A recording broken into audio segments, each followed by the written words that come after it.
Hello everybody, this is अंकित मिश्रा और मैं आप सभी का स्वागत करता हूं अमर ज्योति प्राइम के ऑनलाइन लर्निंग प्लेटफॉर्म पे।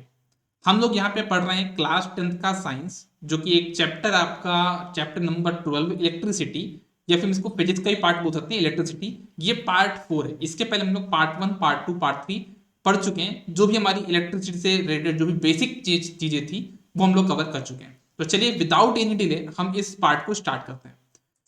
सबसे पहले तो मैं आपके सामने बोलूंगा कि आप इस इमेज को देखिए। आप इस इमेज को देखिए और इस इमेज को ध्यान से देखिए और मुझे ये बताइए कि इस इमेज को देखने के बाद आपको क्या चीजें दिमाग में क्लिक हो रही हैं। इस इमेज को देखने में आपको क्या समझ में आ रहा है? एक यहाँ पे रेड कलर का प्लस का साइन है और एक यहाँ नीचे एक उसके नीचे भी एक साइन है। ये दोनों देखने में आपको समझ में आ रहा है कि ये सिंबल्स हैं। क्या ये सिंबल है? जो ऊपर वाला जो सिंबल है वो उसको देख के हमें होता है कि ये कोई हॉस्पिटल का सिंबल है, राइट? ये कोई हॉस्पिटल का सिंबल है। और जो नीचे एक सिंबल है उसको देख के हमको क्लियरली लग रहा है कि ये जो सिंबल है वो किसका सिंबल है? वो एक डायरेक्शन का सिंबल है कि आपको लेफ्ट डायरेक्शन में मूव करना है। ओके, हालांकि जिसने भी ये इमेज क्लिक किया उन्होंने इमेज अच्छे से क्लिक नहीं किया हमारे कंटेंट वालों ने, क्योंकि नीचे का पार्ट यहाँ पे कटा हुआ, बट कोई नहीं, समझाने के लिए बहुत अच्छी क्लियर चीजें हैं। जैसे ये आपका यहाँ पे जो सर्किट है टेलीविजन का, अगर मैं जो पुराने जमाने में जो टीवी रहती थी उसका पार्ट है ये। अगर हम इसको थोड़ा अच्छे से देखें तो हम बोल सकते हैं छोटे छोटे पार्ट्स बने हुए हैं। वो कहीं ना कहीं रजिस्टर लगे हुए हैं, कहीं ना कहीं कैपेसिटर लगे हुए हैं, कहीं ना कहीं आपके पास पेपर कैपेसिटर लगे हुए हैं, ट्रांसफॉर्मर लगा हुआ है, रेगुलेटर लगा हुआ है, ओपैम्प लगा हुआ है, मॉसफेट लगी हुई है। हाँ, तो वो हम कैसे जाने कहाँ पे कौन सी चीजें लगनी है, वो आप कैसे पता करोगे? उनके सिंबल्स से, राइट? तो हम इस लेक्चर में सिंबल्स के बारे में देखने वाले हैं, क्योंकि सिंबल ही हैं जो कि सर्किट को आसान बनाते हैं। To make drawing of circuit या electrical circuit easy, let's learn electrical symbols. अगर चीजों को हमको अच्छे से ड्रॉ करना है, समझना है, तो हमको इलेक्ट्रिकल सिंबल के बारे में पता होना चाहिए। जैसे कि एक सिंबल मैं बताता हूं, सेल। आप सभी ने घर में देखा होगा, जो आपके पास टॉर्च है उसमें लगे होते हैं, टीवी की रिमोट में लगे होते हैं, ये सेल हो गए। इसका जो सिंबल होता है वो आपका ऐसा कुछ होता है, ये जो कि मैं आपको लास्ट क्लास में पहले बता चुका हूं। इस टाइप का जो सिंबल होता है वो सेल का सिंबल है। अगर आप थोड़ा सा क्लियर देख पा रहे हो कि जो सेल का जो लेफ्ट हैंड साइड वाला जो पार्ट है उसको हम प्लस टर्मिनल बोलते हैं, और जो ब्लैक वाला पार्ट जो आप देख पा रहे हैं वो आपका माइनस टर्मिनल, जिसको हम ग्राउंड भी बोल देते हैं कभी कभी। ठीक है, तो इसमें क्या बोलेंगे? सेल में दो टर्मिनल्स होते हैं, प्लस एंड माइनस। बैटरी क्या होता है? देखो, इतना समझना, बहुत सारे सेल आपस में मिलकर क्या बनाते हैं? बैटरी बनाते हैं। तो आप देख सकते हो यहाँ पे हमने सेल को कनेक्ट किया, पहला सेल, दूसरा सेल, फिर तीसरा सेल। इस तरह से हमारा क्या बन रहा है? यहाँ बैटरी बन रहा है। ओके, एक तरीके से बोल सकते हैं कि combination of cells are known as battery. हम अपनी रफ लैंग्वेज में सब बोल सकते हैं। तो सेल और बैटरी का जो सिंबल आपको क्लियर हुआ। सेल मतलब सिंगल आपका वो रहेगा, लेकिन बैटरी में क्या होगा? मल्टीपल सेल्स आपके आपस में कनेक्टेड होंगे। जब कोई सेल को आपस में कनेक्ट करेंगे तो ध्यान देना, छोटी डंडी को हमेशा बड़ी वाली डंडी से कनेक्ट करना है। छोटी वाली डंडी को छोटी वाली डंडी से कनेक्ट मत कर देना, बड़ी डंडी को बड़ी डंडी से कनेक्ट मत कर देना। आप देख सकते हो यहाँ पे छोटी वाली डंडी जो है वो बड़ी वाली डंडी से कनेक्टेड है। ऐसा क्यों बोल रहा हूं मैं, वो आपको भी थोड़ी देर से क्लियर हो जाएगा। अब बात करते हैं जो हमारे कीज होते हैं या स्विचेस होते हैं उनके बारे में। एक हमारे पास होता है प्लग की। प्लग की मतलब ऐसा समझ लीजिए जैसे आपका लैपटॉप का चार्जर है, आप जहां पे इसको प्लग करते हो ना, उस टाइप की को हम बोलते हैं प्लग की, है ना? तो जैसे कोई स्विच ऑन है, आपने प्लग इंसर्ट किया है तो उसका सिंबल ये होगा, बीच में डॉट पॉइंट बना देना है। जैसे कि एक प्लग का एक एग्जांपल है, जैसे मोबाइल फोन में जैसे आप इंसर्ट करते हो, प्लग करते हो ना, तो वो उसका एग्जांपल है ये। ऑफ का सिंबल क्या होगा? जो बीच में आपको डॉट पॉइंट नहीं रखना है ना? यहाँ पे अगर कोई प्लग स्विच है उसको ऑफ करके रिप्रेजेंट करना है, उसका जो सिंबल बताया गया उसमें डॉट पॉइंट बीच में नहीं होगा। ठीक है, एक होता है आपका टैब की, मतलब जैसे आपका फैन है उसको ऑन करना ऑफ करना है, तो उस टाइप की जो की होती है, ये आपको ने बनाया भी है, दिखाया भी है, उसको हम बोलते हैं टैब की, ऑन या ऑफ। ऑन कैसा होगा? अगर ऐसा सिंबल है तो वो ऑन का सिंबल है, अगर ऊपर उठा हुआ मतलब वो आपका ऑफ का सिंबल है। तो आई थिंक आपको कीज के बारे में क्लियर हो गया होगा। रजिस्टेंस, जो आपकी लास्ट क्लास थी वहां पे मैंने रजिस्टेंस के बारे में बताया था।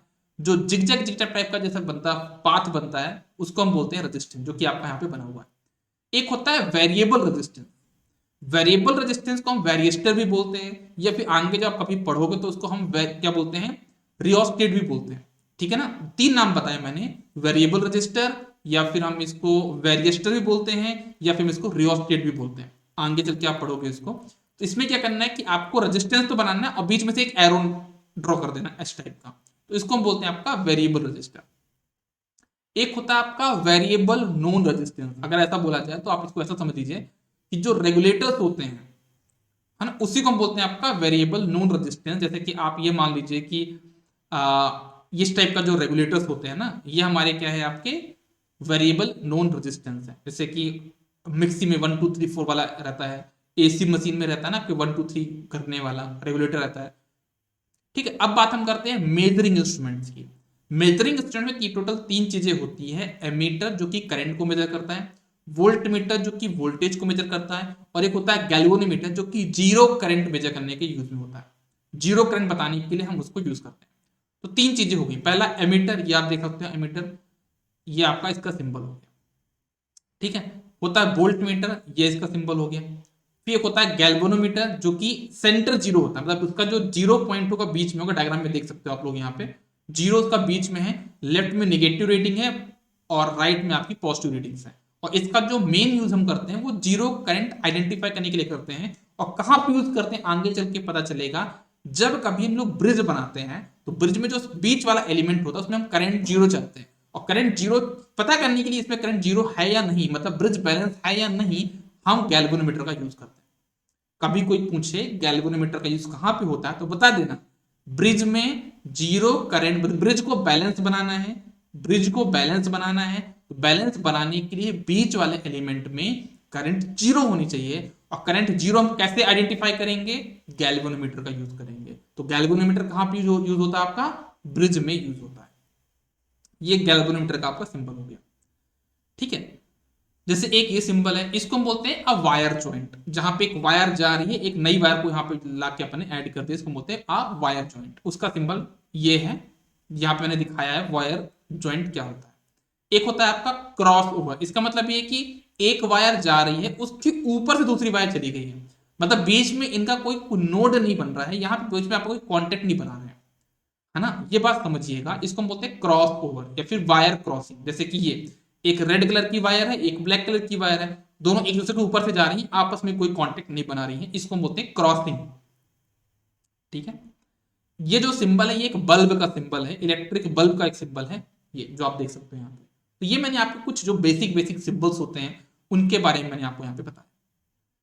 कुछ चीजें हमको ध्यान में रखनी है, कुछ इंपॉर्टेंट चीजें जो हमको हमेशा याद रखना है। जैसे कि एक चीज तो आपके पास ये हो गई कि जब कभी हम लोग बैटरी को आपस में कनेक्ट करते हैं या फिर जो सेल को आपस में कनेक्ट करते हैं, कि मैंने आपको थोड़ी देर पहले बताया कि हम कैसे कनेक्ट करेंगे, माइनस वाली डंडी को प्लस वाली डंडी से कनेक्ट करना है, मतलब छोटी वाली डंडी को दूसरे वाले सेल के प्लस वाले टर्मिनल से कनेक्ट करना है।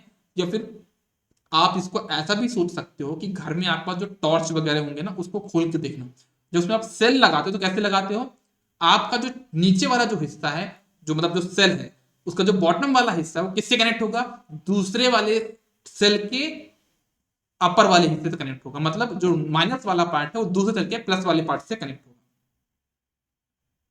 जैसे ये ऐसा। इससे होता क्या है, इससे होता क्या मैं बताता हूं। जैसे मान लीजिए आपके पास एक सेल है 5 वोल्ट का, और दूसरा सेल भी आपके पास 5 वोल्ट के, दो सेल आपके पास 5 वोल्ट के हैं। और आपने कर क्या दिया, आपने ये कर दिया कि इन दो 5 को लगा आपको 10 वोल्ट बनाना है। तो आपको करना क्या होगा, अपोजिट कनेक्शन, मतलब कि माइनस को प्लस से कनेक्ट करना है, माइनस को प्लस से कनेक्ट करना है, इतना हमेशा ध्यान में रखना। मतलब छोटी डंडी को बड़ी डंडी से कनेक्ट करना, जैसे मैंने डायग्राम में बनाया है। लेकिन अगर आपने इसको उल्टा कर दिया, मतलब छोटी डंडी को छोटी डंडी से कनेक्ट कर दिया, इसका मतलब ये है कि आपने यहां पे क्या कर दिया, जो इक्वलेंट वोल्टेज था +5 और -5 कितना हो जाएगा, 0 वोल्ट हो जाएगा। ठीक है ना, तो सेम करने पे वो रिजल्टेंट 0 वोल्ट बन जाएगा, लेकिन अपोजिट अगर ऐड करोगे तो कितना हो जाएगा, 10 वोल्ट बन जाएगा। तो इसलिए हम सेल का वोल्टेज बढ़ाना चाहते हैं, बैटरी का वोल्टेज बढ़ाना चाहते हैं, इस वजह से हम इसमें छोटी वाली डंडी को बड़ी वाली डंडी से कनेक्ट करते हैं, या फिर पहले वाले सेल के माइनस टर्मिनल को दूसरे सेल के प्लस टर्मिनल से कनेक्ट करते हैं। ठीक है, तो याद रखना, while connecting cell to each other always connect unlike terminals. Unlike मतलब क्या, अपोजिट टर्मिनल्स को कनेक्ट करना है। ये आपका पहला इंपॉर्टेंट पॉइंट यहां पे बनता है। दूसरा इंपॉर्टेंट पॉइंट याद रखना, कि ये एक एमीटर है। एमीटर का काम क्या होता है, करंट को मेजर करना। एमीटर में ध्यान रखें, मान लो यहाँ पे करंट आपकी जा रही है, तो जिस भी टर्मिनल पे करंट इंटर करती है, एमीटर के जिस भी टर्मिनल पे करंट इंटर करती है, वो टर्मिनल आपका प्लस टर्मिनल कहलाता है।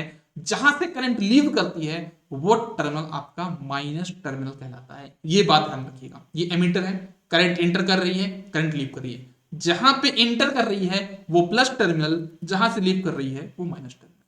सिमिलरली वोल्टमीटर में भी जहां से करंट इंटर कर रही है वोल्टमीटर के जिस भी टर्मिनल से, वो बन जाता है प्लस टर्मिनल, और जहां से लीव करती है वो बन जाता है माइनस टर्मिनल। तो यहां पे लिखा भी है मैंने, फॉर डिवाइसेस लाइक एमीटर और voltmeter the side from which current इंटर्स is positive and the side from current exist या निकलती है इज नेगेटिव। आई होप आपको ये पॉइंट यहां पे क्लियर होगा। अब यहां पे एक छोटा सा एक सेटअप मैंने बनाया है, आप देख सकते हैं यहां पे। इसमें ध्यान रखना कि जो एमीटर है, एक बात आपको हमेशा ध्यान रखना है कि करंट और वोल्टेज के बारे में दो प्रॉपर्टी है। करंट हमेशा कहां पे सेम होता है? करंट हमेशा सीरीज कनेक्शन में सेम होता है ना। करंट हमेशा सीरीज कनेक्शन में सेम होता है। यह हम सीरीज किसको बोलते हैं? जब कभी भी करंट कहीं पे डिवाइड नहीं होती है, जब कभी भी करंट कहीं पे डिवाइड नहीं होती उसको हम बोलते हैं सीरीज कनेक्शन। और जब करंट कहीं पे डिवाइड हो जाती है, अलग अलग बह जाती है, डिवाइड हो जाती है, दो हिस्सों में बट जाती है करंट, उसको हम बोलते हैं पैरेलल कनेक्शन। दो टाइप के कनेक्शन होंगे, इनके बारे में आपके जो अपकमिंग वीडियोस होंगे उनमें जरूर बताऊंगा, दोबारा बताऊंगा। अभी के लिए आप समझ लीजिए, दो टाइप के कनेक्शन होते हैं, सीरीज कनेक्शन और पैरेलल कनेक्शन। सीरीज कनेक्शन हम किसको बोलते हैं? जब किन्हीं भी दो एलिमेंट के बीच में करंट सेम होती है उसको हम बोलते हैं सीरीज कनेक्शन। और जहां पे पोटेंशियल सेम होता है, जहां पे वोल्टेज सेम होता है, उसको हम बोलते हैं आपका पैरेलल कॉम्बिनेशन। एमीटर किस लिए यूज होता है? एमीटर का यूज होता है करंट को मेजर करने के लिए, वोल्ट मीटर का यूज होता है वोल्टेज को मेजर करने के लिए। बहुत ही आसानी समझना, बहुत ही आराम आराम से बताना चाहता हूं। करंट कहां पे सेम होती है? करंट होती है सीरीज में से, ठीक है। एमीटर किस लिए बनाया गया है? करंट को मेजर करने के लिए। अरे भाई, जब मुझे सेम करंट को मेजर करना है तो एमीटर कहां पे लगाना पड़ेगा? सीरीज में तो लगाना पड़ेगा ना, क्योंकि सीरीज में तो करंट सेम होती है। मुझे पूरी करंट मेजर करनी है, और पूरी करंट मेजर करने के चक्कर में मुझे एमीटर को हमेशा सीरीज में लगाना पड़ेगा। समझ में आया? एमीटर को हम सीरीज में कनेक्ट क्यों करते हैं? क्योंकि सीरीज में ही करंट आपकी सेम होती है। हम वोल्ट मीटर को कहां कनेक्ट करते हैं? वोल्ट मीटर को हम लोग पैरेलल में कनेक्ट करते हैं, क्योंकि पैरेलल में ही तो वोल्टेज सेम होता है, ठीक है ना। तो मैंने वो बताया कि as the current in the circuit is not divided, देखो ना, सेल से जो करंट निकलेगी ना, वो पूरी जो रेड करंट है पूरी की पूरी सेल के पास वापस आ गई। कहीं पे डिवाइड हुई क्या? कहीं अपने दो हिस्सों में बढ़ गई करंट? नहीं बढ़ी। तो इसको हम क्या बोलेंगे कि हमारा जो ये सर्किट है ये एक सीरीज सर्किट है, मतलब हम एमीटर को सीरीज में लगा रहे हैं करंट को मेजर करने के लिए। यहां पे लिखा भी मैंने, ammeter is connected in series with the cell. Ammeter का जो रेजिस्टेंस होता है वो एक नॉमिनल, बिल्कुल जीरो रेजिस्टेंस होता है, बिल्कुल बहुत कम रेजिस्टेंस होता है। तो ये करंट की फ्लो को अपोज भी नहीं करता और टोटल करंट को मेजर कर लेता है। It has very low resistance, तो it allows almost entire current to pass. ये अपने पास से पूरी की पूरी करंट को पास होने देगा, इसी वजह से हम इसको सीरीज में लगाते हैं। बात करते हैं हम वोल्ट मीटर की। तो जैसे यहाँ पे करंट अब आपकी डिवाइड होगी, देखना करंट यहां से यहां तक आई, अब ये डिवाइड हो गई, देख रहे हैं ना आप लोग, करंट डिवाइड हो गई ना। ए वाला जो पार्ट पॉइंट है वहां पे करंट डिवाइड हो रही है, तो हम क्या करेंगे? वहां पे वोल्ट मीटर लगाएंगे, क्योंकि वोल्ट मीटर आपका कहां पे लगाया जाता है? पैरेलल में लगाया जाता है। As the current in the circuit is divided, voltmeter is connected in parallel with the cell. Voltmeter हमेशा पैरेलल में लगाया जाता है, क्योंकि पैरेलल में ही तो वोल्टेज सेम होता है। वोल्ट मीटर का जो रेजिस्टेंस होता है वो ऑलमोस्ट बहुत ज्यादा होता है। आइडियली, या हम बात करें आदर्श केस में, इसकी जो वैल्यू होती है वो इन्फिनाइट होती है, ठीक है। इसका जो रेजिस्टेंस होगा वो ऑलमोस्ट इन्फिनाइट होगा, मतलब इसमें तो कोई करंट पास नहीं हो सकती, ठीक है। अब एक क्वेश्चन बनता है, how is a voltmeter is connected in the circuit to measure the potential difference between two points. Voltmeter को हम कैसे कनेक्ट करते हैं? वोल्ट मीटर को हम पैरेलल में कनेक्ट करते हैं, सिंपल सा आंसर है। To measure the potential difference between two points, voltmeter must be connected in parallel to the points. Second point है, what happens if the ammeter is connected in the parallel, अगर आप ammeter को parallel में लगाते तो क्या होगा? अरे भाई, अगर आप एमीटर को पैरेलल में लगा दोगे तो मैंने क्या बोला, एमीटर का रेजिस्टेंस बहुत कम होता है और पैरेलल में लगा दोगे तो उसमें से बहुत ज्यादा करंट फ्लो होगी और इतनी ज्यादा करंट फ्लो होगी कि वो उस एमीटर को जला देगी, बर्न कर देगी, डैमेज कर देगी। इसका आंसर पढ़ लो, if the ammeter is connected in parallel the resultant resistance of the circuit decreases. Okay, equivalent circuit का जो रेजिस्टेंस है वो कम हो जाएगा and more current will pass through the ammeter. आपके एमीटर से बहुत ज्यादा करंट फ्लो होगी, hence the ammeter is likely to be burn. मतलब आपका एमीटर कभी भी जल सकता है, बर्न हो सकता है, डैमेज हो सकता है। एक क्वेश्चन और है, what happens if the voltmeter is connected in series. हालांकि मैंने आपको बताया कि वोल्टमीटर को हमेशा पैरेलल में लगाना है कि पैरेलल में वोल्टेज सेम होता है, लेकिन अगर ऐसा हुआ कि हम उसको सीरीज में लगा दे तो क्या होगा? कुछ दिक्कत नहीं जाएगी, बस ये कि जो वोल्ट मीटर है वो ऑलमोस्ट जीरो करंट आपका शो करेगा, ठीक है ना, क्योंकि वोल्ट मीटर का इसमें बहुत ज्यादा होता है तो डैमेज तो नहीं होगा ये, लेकिन आपका बहुत ही कम अमाउंट करंट रीड करेगा। when the voltmeter is connected in series the resistance of the circuit becomes high and there is considerable fall in current through the circuit, thus the voltmeter will not give the correct reading of the potential difference। Okay, वो correct value read नहीं करेगा, बहुत ही zero reading almost तो करेगा। अब मैं आपके पास एक यहाँ पे डायग्राम बना रहा हूं और उसमें आपको ये बताना है कि उसमें कितनी जगह मिस्टेक्स हैं। ये सर्किट आपके पास यहाँ पे मैंने बना दिया, इसमें बताना कि आपके पास क्या मिस्टेक है। मिस्टेक तो पहले मुझे ये दिख रही है कि सर आपने वोल्ट मीटर कहाँ पे लगाया है? सीरीज में लगाया है, गलत बात। सर आप इसको पैरेलल में लगाओ, एमीटर अपने पैरेलल में लगाया है, गलत बात, इसको आप सीरीज में लगाओ। तो जहां पे V लिखा है वहां पे A होना चाहिए और जहां पे A लिखा वहां पे V होना चाहिए। तो देखो हम इसको सही करते हैं, ये A बन गया और ऊपर वाला क्या बन जाएगा? V बन जाएगा। अब ये सर्किट आपका यहाँ पे पूरा कंप्लीट है, ठीक है। अब हम क्या करते हैं कि हमारा जो ओम्स लॉ है ना उसका एक्सपेरिमेंटल वेरिफिकेशन करते हैं कि जो ओम ने बताया क्या वो सच में सही है या गलत है। तो हम यहाँ पे आपके सामने कोई वीडियो तो प्ले नहीं कर सकते, लेकिन एक अप्रोच बता सकते हैं कि कैसे हम ओम्स लॉ को वेरीफाई कर सकते हैं। उसके लिए मैंने क्या किया, ओम लॉ होता क्या है? V is directly proportional to I। अगर हम इसको सॉल्व करके बताएं तो V इक्वल्स टू IR होता है, या फिर मैं ऐसा बोले V upon I equals to R होता है। हम क्या करते हैं, एक वायर है, ये जो रेड कलर दिख ना आपके सामने, ये एक वायर है। कौन सी वायर है? आपकी नाइक्रोम की हम एक वायर लेते हैं। नाइक्रोम एक वायर है, हम यहाँ पे ले रहे हैं, इसका कुछ लेंथ हम फिक्स कर लेते हैं, 3 मीटर की वायर है, और इसका कुछ डायमीटर हमने फिक्स कर लिया 0.02 सेंटीमीटर डायमीटर हमने फिक्स कर लिया। ओके, ठीक है। अब मैं क्या करता हूं, एक सर्किट बनाता हूं। सर्किट कैसा देखना आपसे पहले, सर्किट मैंने ऐसा बनाया, ये जो रेजिस्टेंस है ये नाइक्रोम वायर है, इसके सीरीज में मैंने एमीटर लगा दिया, फिर यहाँ पे मैंने एक प्लग की लगा दी, ठीक है, और यहाँ पे मैंने एक सेल लगा दिया। ये मेरा यहाँ पे सर्किट कंप्लीट हो गया, ठीक है। सेल सिर्फ एक है, ध्यान देना, मेरे पास सिर्फ एक ही यहाँ पे सेल, एमीटर लगा हुआ है, और जो यहाँ पे ब्लू ब्लू जो पॉइंट है ना उनके बीच में जो रेजिस्टेंस है वो नाइक्रोम वायर है, ठीक है ना। वो कौन सी वायर है? आपकी नाइक्रोम वायर है, ठीक है।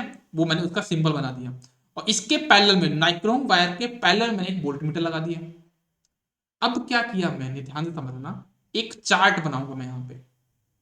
कैसा चार्ट बनाऊंगा? एक टेबल बनाऊंगा, एक चार्ट बनाऊंगा। कैसा देखना, मैं यहाँ पे पहले लेता हूँ एक सेल, यहाँ पे सिर्फ एक ही सेल है, और मैं चेक करता हूँ जो एमीटर यहाँ पे उसमें कितनी करंट आ रही है। करंट तो आई क्योंकि सेल से कनेक्टेड है, तो इसमें कुछ ना कुछ करंट तो फ्लो होगी। अब मैं जब करके देखूंगा तो मुझे मिलता है कितना करंट यहाँ पे 1 एम्पीयर, ठीक है। मैं पोटेंशियल डिफरेंस चेक करता हूँ, मतलब जो वोल्ट मीटर है उसकी रीडिंग चेक करता हूँ तो कितना आ रहा है? 2 वोल्ट।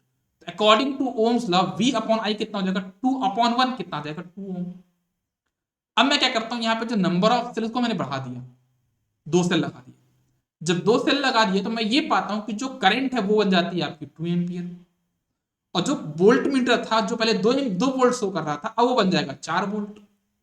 और मैं V अपॉन I निकालू कितना आएगा कि मेरे पास 2 ओम, जो कि कांस्टेंट आ रहा बार बार। फिर मैं क्या करता हूँ, तीसरा सेल लगा दिया। जब तीसरा सेल लगाया मैं तो मैंने क्या पाया, यहाँ पे जो करंट है वो 3 एम्पियर हो गई, जो वोल्ट मीटर है उसकी जो रीडिंग होगी वो 6 वोल्ट हो जाएगी, और जब मैं 6/3 करूंगा तो मुझे अगेन क्या मिलेगा, यहाँ पे 2 ओम मिलेगा। मतलब क्या कहने का मतलब है कि ओम बिल्कुल सही बोल रहे हैं, V और I का जो रेशियो है वो 2 ही केस में आ रहा है। 3 बार मैंने एक्सपेरिमेंट किया, तीनों केस में कितनी कितनी वैल्यू आ रही है? 2 ओम की वैल्यू आ रही है। अगर मैं इसको प्लॉट करूं क्या होता है, जो ये मैंने चार्ट बनाया, जो मैंने टेबल बनाया, अगर मैं इसको किसी चार्ट में या फिर किसी ग्राफ पेपर में बनाऊं तो कैसे बनाऊंगा? ऐसे बनाऊंगा, एक एक्सिस मेरी बन जाएगी वोल्टेज की एक्सिस, ठीक है, और एक बन जाएगी करंट की एक्सिस। जो ये हॉरिजेंटल है उसको मानता हूं वोल्टेज की एक्सिस, और जो ये वर्टिकल है उसको मानता हूं मैं करंट की एक्सिस। और यहां पे मैंने डिफरेंट डिफरेंट रीडिंग ले ली, जैसे करंट वाली रीडिंग में लिख दिया मैंने 1 2 3 4 5 6, ये बना दिया मैंने। और वोल्टेज वाली रीडिंग में लिख दिया मैंने 2 4 6 8, ऐसा करके डिफरेंट डिफरेंट इंटरवल पे मैंने लिख दिया। अब मैं इन रीडिंग को प्लॉट करूंगा। जैसे अगर पहला वाला जो पॉइंट वो क्या है 1,2, करंट कितना है 1 और वोल्टेज कितना है 2, तो 1,2 क्या बन जाएगा? ये वाला पॉइंट। दूसरा बन जाएगा क्या, वोल्टेज कितना है 4 और करंट है 2, मतलब 4,2 वाला पॉइंट, तो ये बन गया। तीसरा कौन सा पॉइंट बनेगा, वोल्टेज है 6, करंट है 3, तो 6,3 बनेगा। अब मैं इनको अगर मिला दूं तो एक कर्व बन गया। और ये कैसा कर्व बना है? इसको हम बोलते हैं लीनियर कर्व। इसको हम कैसे बोलते हैं, कैसा कर्व आपका ये? This is your linear curve. तो कोई अगर आपसे पूछे according to Ohm's law, according to Ohm's law voltage और करंट के बीच का जो कर्व होता है वो कैसा होता है, तो क्या बोलोगे आप? वो कर्व आपका लीनियर होता है। ये बहुत इंपॉर्टेंट चीज थी जो आपको पता होनी चाहिए। आई होप आपको सब कुछ चीज क्लियर होंगी। आपको ये वीडियो कैसा लगा ये आप कमेंट सेक्शन पे जरूर बताइएगा। ओके, अभी के लिए हम इतना ही। नेक्स्ट क्लास में हम और चीजों को एक्सप्लोर करेंगे। Good day everybody, take care, all the best. पढ़ते रहिए और बढ़ते रहिए। Good day.